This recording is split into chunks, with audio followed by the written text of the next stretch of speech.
BCRDB, যেটার full meaning হচ্ছে baby চিক Ranikhet ডিসিজ vaccine. এটা মূলত বাচ্চা মুরগিদের দেওয়া হয়। এটার দেওয়ার নিয়ম হচ্ছে, যেটা আপনার এই যে আমার হাতে যে সিরিঞ্জটা দেখতেছেন, এই সিরিঞ্জের 6 সিসি পানি, এখানে 5 সিসি আছে, কারণ এটা 5 সিসি বা 5 ml বা 6 ml অথবা 6 সিসি, যেটাই হোক। আর যদি সিরিঞ্জের গায়ে সিসি লেখা থাকে তো সিসি, আমার এই সিরিঞ্জে ml লেখা আছে, তাহলে 6 ml, মানে 1 ml বা 1 সিসিতে 16 ফোঁটা হয়। তো 6 সিসিতে মনে হয় 96 ফোঁটা এরকম হয়ে থাকে।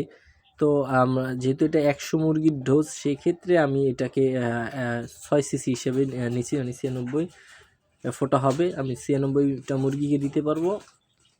ওইভাবে করে আমি একটু বিশুদ্ধ পানি নিয়ে নিয়েছি। আর যেহেতু এটা ভ্যাকসিনটা খুবই সেন্সিটিভ, কারণ এটা আপনার হাতের তাপমাত্রা 30 সেকেন্ড ধরে রাখলে এটার কার্যকারিতা নষ্ট হয়ে যায়। এটা সাধারণত আপনি 8 ডিগ্রি সেলসিয়াস পানিতে বিশেষ করে চুবিয়ে রাখবেন, বা 8 ডিগ্রি সেলসিয়াসে পানিতে ঠান্ডা অবস্থায় ভ্যাকসিনটা প্রয়োগ করবেন। এটার জন্য আপনার কী করতে হবে, আমি এই পানির পাত্রে যেটা ভ্যাকসিন ধরে রেখেছি দেখতে পারতেছেন, ওইটাকে আমি আগে বরফ দিয়ে রেখেছিলাম, যাতে পানিটা 8 ডিগ্রিরও নিচে নেমে যায় এবং আমার হাতের যে তাপমাত্রা যেন ভ্যাকসিনটা নষ্ট না হয়, সেক্ষেত্রে খেয়াল রাখতে হবে। তো আমি ওইভাবে পানিটা ঠিকঠাক ভাবে ঠান্ডা করে নিচ্ছিলাম ভ্যাকসিনটাকে, যাতে ভ্যাকসিনের কার্যকারিতা নষ্ট না হয়।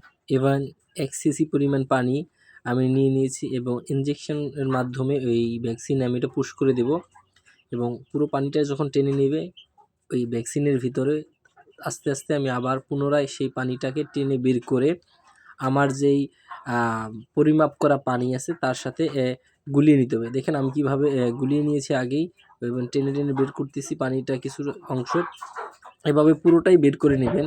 এটা হলো ভ্যাকসিন নিয়ে আপনার যেই পরিমাপ করা যে পানি আছে সেটাকে সাথে মিশিয়ে নেবেন। এতে করে আপনার আস্তে আস্তে করে আপনার পুরো পানিটা যখন মিশানো হয়ে যাবে, তারপর আপনি আপনার মুরগির বাচ্চাকে প্রয়োগ করতে পারবেন। খেয়াল রাখতে হবে যাতে আপনার ভ্যাকসিনটার কার্যকারিতা নষ্ট না হয়, যে মানে 8 ডিগ্রি সেলসিয়াস বা মানে ঠান্ডা থেকে যেন গরম অনুভব না হয়, এর আগেই আপনার ওইটার দিকে খেয়াল রাখতে হবে। এভাবে করে আপনি পুরোটা গুলিয়ে নেবেন, নিয়ে আপনার বাচ্চাদের দিবেন, মুরগির বাচ্চাদের। দেখুন আমার এখানে কিছু 30 থেকে 40টা মুরগির বাচ্চা আছে, এইগুলোকে আমি আজ ভ্যাকসিন করবো, সেজন্য এই 100 ডোজের ভ্যাকসিনটা গোলানো হয়েছিল। কীভাবে করতে হয় সেটাও দেখাচ্ছি। এখানে আমি রাখবো, ভ্যাকসিন করার পর ব্রুডারে এখন এক জায়গায় আলাদাভাবে রেখেছি একটা কার্টুনে।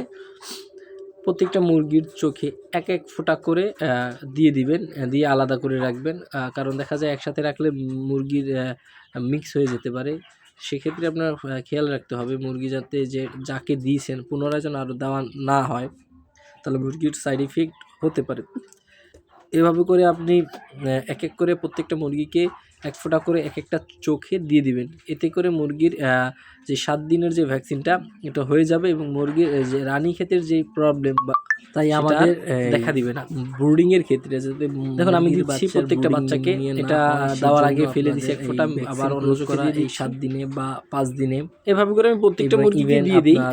আবার দেখা যায় আমার মুরগিগুলো রানীক্ষেতের এই চঞ্চল এবং হেলদি থাকে, উচিত সবল আসতে বেড়ে যায়, সময় অনুযায়ী ক্ষমতা অনেক ভালো থাকে, করা যাতে মুরগিগুলো সুস্থ এবং ভালো থাকে।